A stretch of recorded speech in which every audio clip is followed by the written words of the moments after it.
चंद्रपूर जिल्ह्यातील राजुरा येथे 23 जुलै रोजी सायंकाळी 7च्या दरम्यान झालेल्या गोळीबारात एका तरुणाचा जागीच मृत्यू झाला होता। त्या हत्याकांडातील 2 आरोपींना स्थानिक गुन्हे शाखा LCBने ताब्यात घेतले असून आरोपी नामे लल्ली शेरगील आणि शगीर उर्फ मोनू कदीर शेख दोन्ही राहणार राजुरा यांनी 23 जुलै रोजी सायंकाळी 7च्या सुमारास राजुरा पंचायत समिती चौक येथे शिवज्योत सिंह देवल यांच्यावर गोळीबार करून ठार केले आणि फरार झाले होते।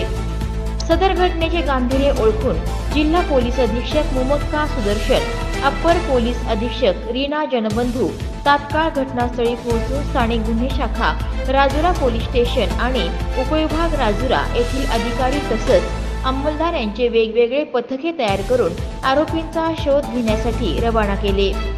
त्यामध्ये स्थानिक गुन्हे शाखेच्या पथकाने आरोपींना हत्यारासह ताब्यात घेतलं असून सदर गुन्ह्याचा पुढील तपास राजुरा पोलीस करत आहेत।